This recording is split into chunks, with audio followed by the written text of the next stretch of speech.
3-in-1 senior living apartment. 1. Senior citizen kana perfect senior living. Number 2. Small investment, big appreciation. 3.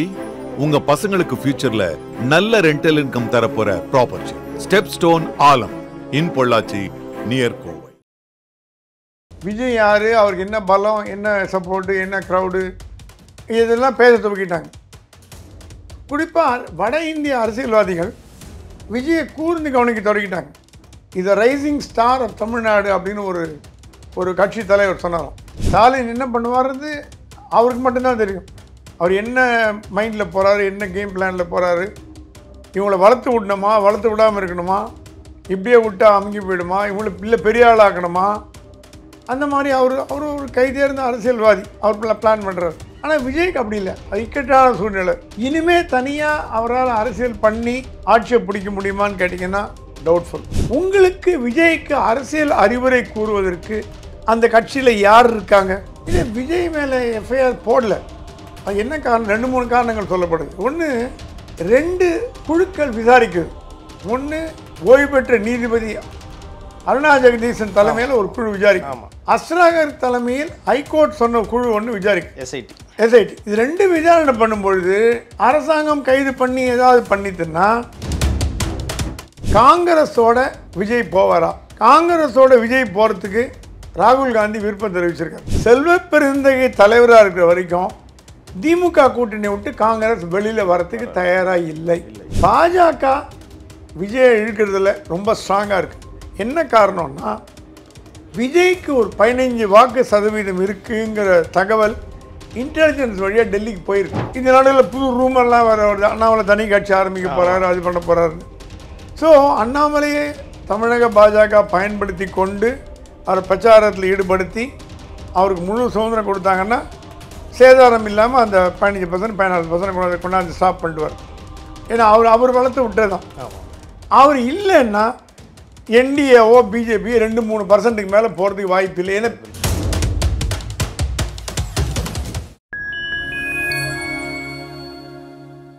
Fine time media நேயர்களுக்கு வணக்கம். இன்று நம்மோடு இணைந்திருப்பவர் மூத்த பத்திரிகையாளர் திரு பிரகாஷ் எம் சுவாமி அவர்கள். வாருங்கள், அவரிடம் அரசியல் சார்ந்த பல்வேறு கேள்விகளை முன்வைக்கலாம். வணக்கம் சார். வணக்கம் சார். இந்த கரூர் துயர சம்பவத்துக்கு அப்புறம் தாவேகா தலைவர் திரு விஜய் அவர்கள் எந்த கட்சியோட கூட்டணி வைப்பாங்க அப்படின்ற ஒரு கேள்வி எழுந்திருக்கு. ஒரு பக்கம் காங்கிரஸோடையும் பேச்சுவார்த்தை நடத்துறாரு, பாஜக கூடயும் பேச்சுவார்த்தை நடத்துறாரு அப்படின்ற மாதிரி தகவலும் வந்திருக்கு. பாஜக மேலிட பொறுப்பாளர் திரு முரளிதர் அவர் கூட விஜயோட பேச்சுவார்த்தை நடத்திட்டு இருக்கிறதாகவும் தகவல் வருது. இது என்னதான் சார் நடக்குது இங்கே? கரூர் துயர சம்பவத்திற்கு பிறகு விஜய் ஆல் இண்டியாவில் ஒரு பேசு பொருள் ஆகிட்டார். அதுக்கு முன்னாடி விஜய்னு ஒரு ஆக்டர் இருக்காருன்னு தெரியும், எல்லாருக்கும் தெரியும், தெரியாத விஷயம் கிடையாது.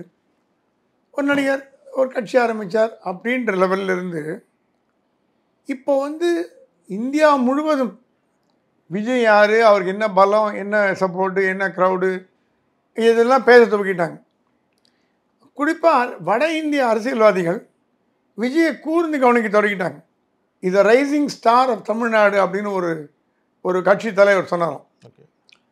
ஸோ இது விஜய்க்கு இப்போ ரசிக்கும் மனநிலையில் இல்லை. அவர் இதெல்லாம் ரசிக்கும் மனநிலையில் இல்லை, ரொம்ப அப்செட்டாக இருக்கார்.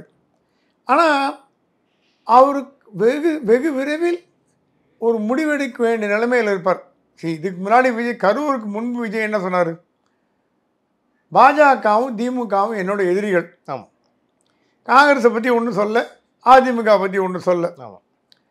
திமுகவை ரொம்ப சாடி பேசினார். ஆமாம்.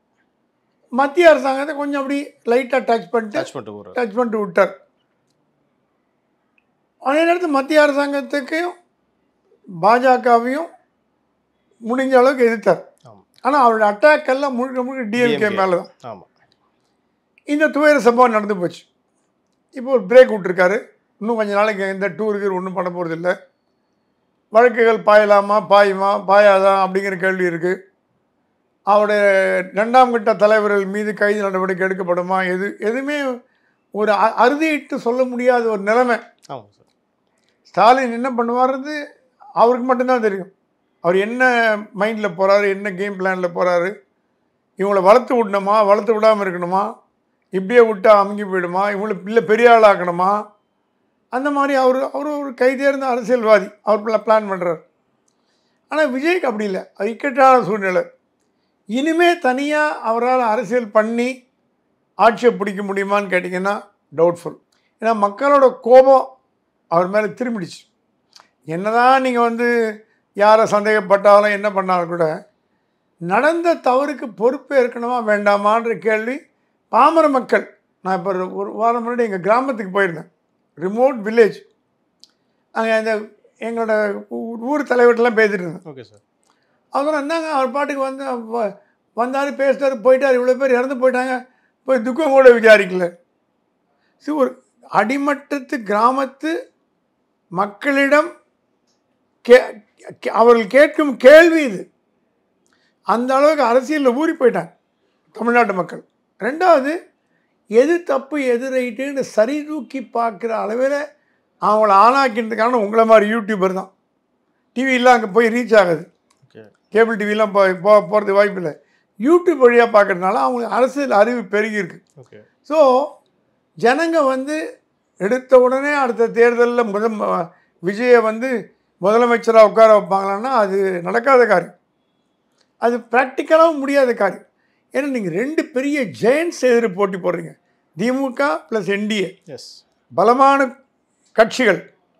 அது எதிர்த்து போட்டி போட்டு நீங்கள் வரக்கூடிய அளவுக்கு உங்களுக்கு திறமையும் ஒரு ஒரு பக்குவமும் தைரியமும் இருக்கிறதா அப்படின்னு கேட்கணும். இந்த கட்சியில் குறிப்பாக இரண்டாம் கட்ட தலைவர்களே பெருசாக இல்லைன்ற அரசியல்வாதியே இல்லைங்க. ரெண்டாம் கட்ட தலையில் விட்டுருங்க, அது அரசியல் கட்சி மாதிரி இன்னும் அதை கன்சிடர் பண்ணல.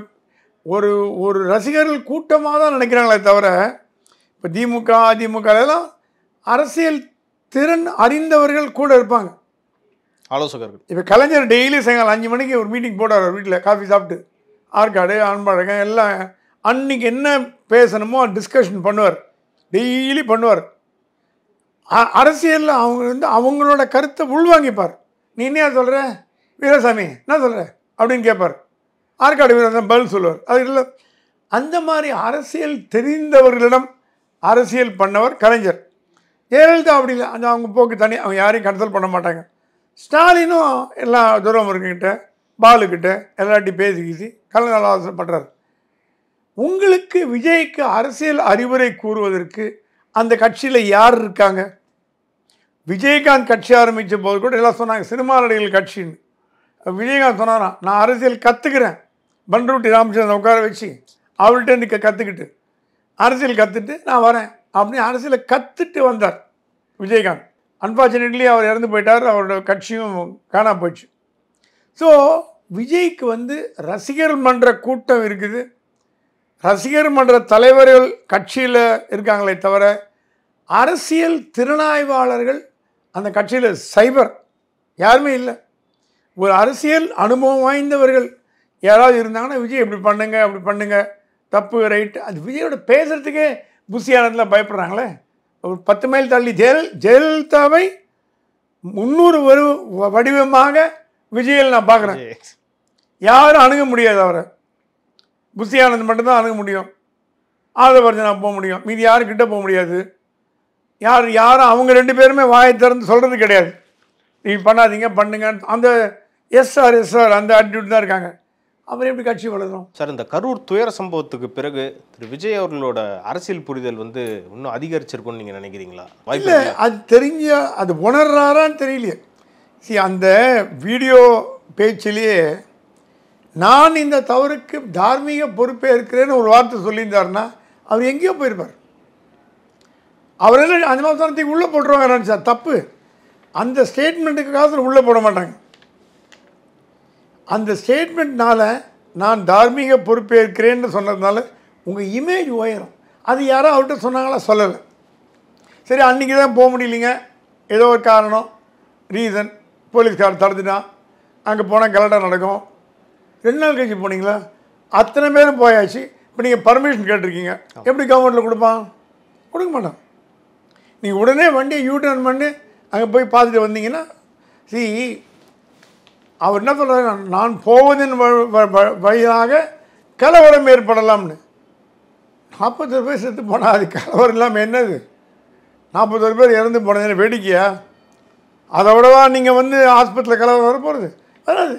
நீங்கள் போயிருந்தீங்கன்னா போலீஸ் ப்ரொடெக்ஷன் கொடுத்துருப்பாங்க உங்களுக்கு. இன்னொரு சைடு வந்து விஜய் மேலே வந்து எந்த ஒரு வழக்கும் ஃபைல், ஒரு எஃப்ஐஆர் கூட ஃபைல் பண்ணலன்ற அந்த குற்றச்சாட்டும் இருக்குல்ல சார்?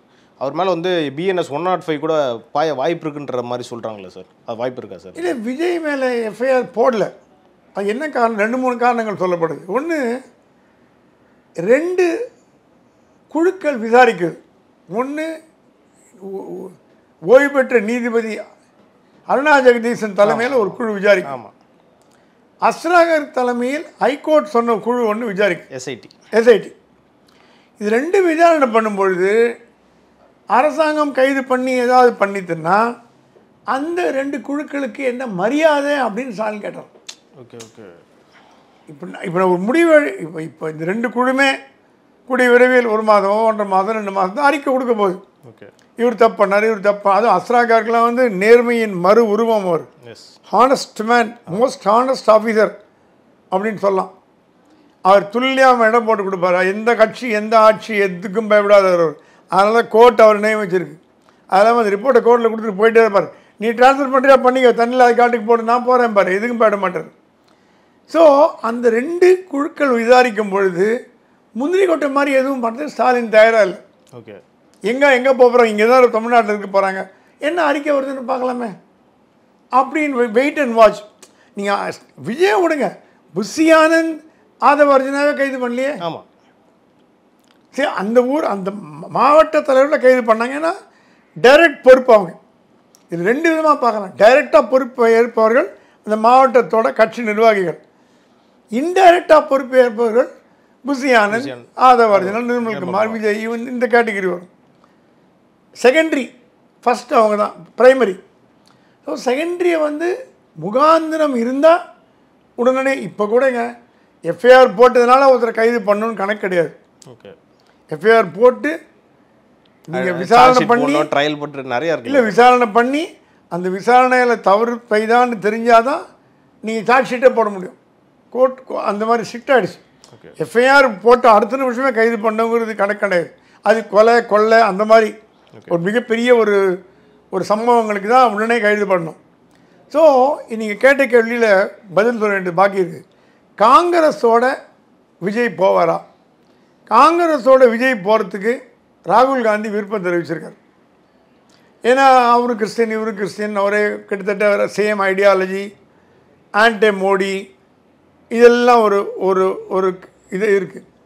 அவர் சொன்னால் ராகுல் காந்தி ஃபாரின் எங்கேயோ போயிருக்கார் போல இருக்கு, கொலம்பியா 10ஆம் தேதி தான் வர்றாரு போல இருக்குது. நான் வந்து ஹேண்டில் பண்ணுறேன்னு சொல்லிட்டு போயிட்டார். அவர் வந்த பிறகு தமிழ்நாட்டுக்கு வந்து கரூருக்கும் போவார்னு ஒரு பேச்சு அடிபடுது. ஓகே, தெரியல அது எக்ஸாக்டாக. அப்போ விஜயை சந்தித்து பேசுகிறதுக்கு ஒரு வாய்ப்பு இருக்குது.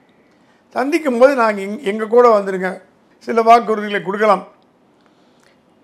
ஆனால் இது என்ன நடக்கும்னா, அதை அவர் ஒத்துக்கிட்டாருன்னா திமுகவோட சமரசம் பண்ணுற மாதிரி ஆகிடும். ஏன்னா காங்கிரஸ் திமுக ஒரே கூட்டணியில் இருக்குது.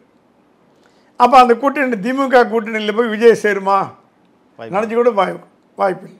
அப்போ என்ன நடக்கணும்? அடுத்தது காங்கிரஸ் திமுக கூட்டணி விட்டு வெளியில் வரும். அது 2வது பாசிபிலிட்டி. காங்கிரஸ் விஜய் மற்ற கட்சிகள் இதெல்லாம் சேர்ந்து.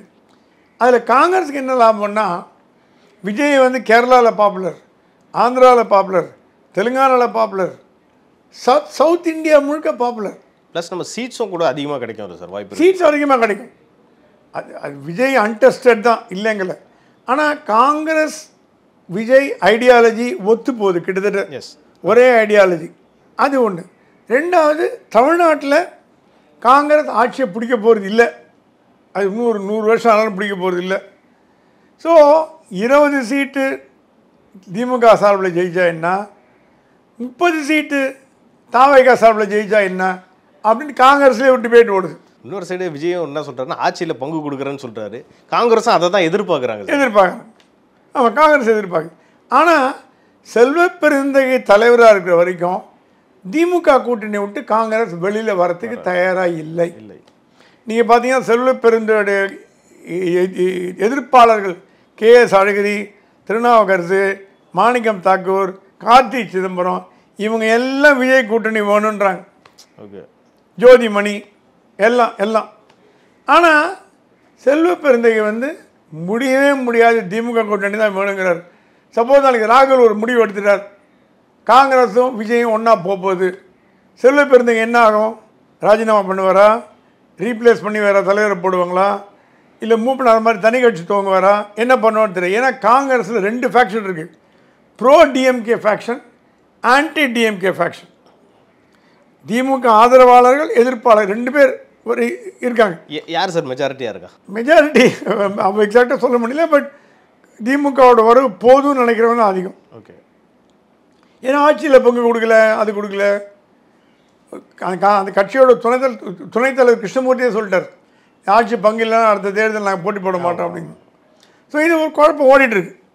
இது எப்படி ராகுல் காந்தி சால்வ் பண்ணுவார், எப்படி பண்ணுவார்? ஏன்னா என்டிஏவே ஒரு குழப்பமான கட்சி. வெஸ்ட் பெங்காலில் பார்த்தீங்கன்னா சிபிஎம்மும் மம்தாவும் எதிரணியில், காங்கிரஸ் எதிரணியில் இருக்குது.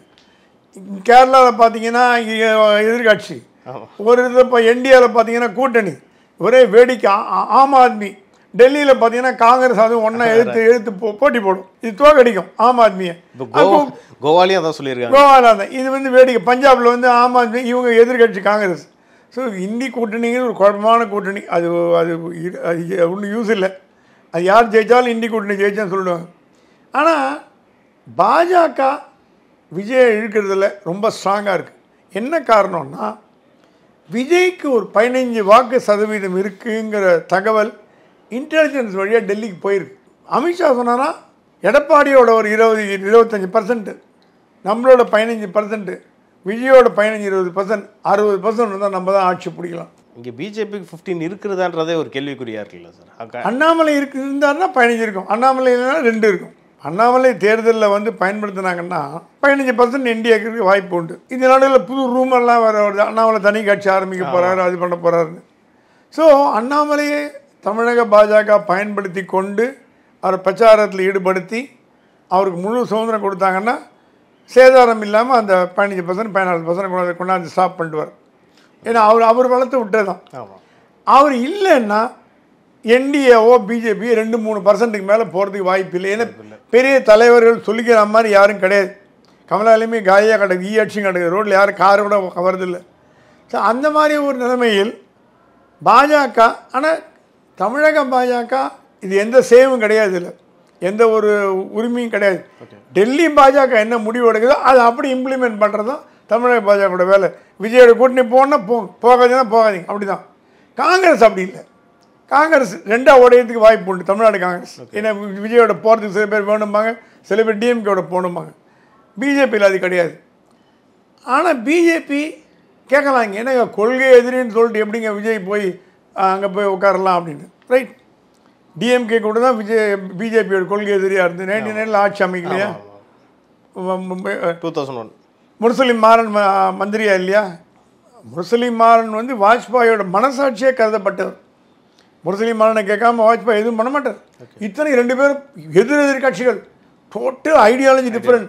ஆனால் மாறன் ஒரு ஐடியா கொடுத்தார், காமன் மினிமம் அஜெண்டான்னு ஒன்று கொண்டாந்தார். அதெல்லாம் அந்த காரணம் காட்டி விஜய் சொல்லுவார், ஏங்க உங்கள் டிஎம்கே மட்டும் பிஜேபியோட கூட்டணி வச்சது 99ல், நான் வச்சா என்ன தப்புன்னு கேட்டு வந்துடுவார் வெளியே. எடப்பாடி இப்போ சொல்லிட்டு இருக்க மாதிரி, எடப்பாடி சொல்லிட்டு இருக்க மாதிரி அதே ஸ்டேட்மெண்ட் எடுத்து வந்துடுவார். ஆனால் இதெல்லாம் வந்து விஜய்க்கு அறிவுரை கூறுவதற்கு நல்ல உற்ற அரசியல் ஆலோசகர்கள் தேவை. அவர் மட்டுமே நம்பி கட்சி இருக்கக்கூடாது. 4 பேர் கூட வச்சுக்கணும், கேட்கணும் என்ன நடக்குது. என்ன பத்திரிகையாளராக இருந்தாலும் சரி, லாயராக இருந்தாலும் சரி, அரசியல்வாதியாக இருந்தாலும் சரி. இப்போ எம்ஜிஆர் அரசியலாளர் இருக்கும்போது சொன்னாங்க, சினிமாக்காருக்கு என்ன தெரியினார். எம்ஜிஆருக்கு மனசு குத்திச்சான். டாக்டர் ஹண்டேன்னு சுதந்திரா பார்ட்டியில் இருந்தார், ராஜாஜியோட எம்எல்சியாக இருந்தார். இப்போ 95 வயசாக இருக்கு. அவர் கூட்டணி பக்கத்தில் வச்சுக்கினார். எக்ஸ் மினிஸ்டர் வச்சுட்டு ஹண்டேவை கேட்காம எதுவும் பண்ண மாட்டார் எம்ஜிஆர். ஏன்னா ஹண்டே பழுத்த அரசியல்வாதி. சுதந்திரா கட்சியில் ராஜாஜியோட ரைட் ஹேண்ட் மேனாக இருந்தவர், அந்த வியூகங்கள்லாம் அறிந்தவர். ஸோ எம்ஜிஆரே ஹண்டே போன்ற ஆட்களையும் கேஏகே போன்ற ஆட்களையும் மதியழகன் போன்ற ஆட்கள் பக்கத்தில் வச்சு கட்சி நடத்தும் பொழுது நீங்கள்லாம் ஏமாத்திரம்னு ஒரு கேள்வி வருதா இல்லையா? ஸோ விஜய் பண்ண வேண்டியதெல்லாம் நல்ல அரசியல் தெரிந்தவர்கள், அறிந்தவர்கள் பக்கத்தில் வச்சுட்டு அவங்க பேச்சை கேட்டாங்கன்னா நல்ல எதிர்காலம். ஓகே சார், நடப்பு அரசியல் குறித்து நம்ம நிறையா டிஸ்கஸ் பண்ணோம் சார். இது குறித்து அடுத்தடுத்த நிகழ்ச்சிகளில் இன்னும் நம்ம டீட்டெயிலாக பேசலாம் சார். நன்றி சார். வணக்கம்.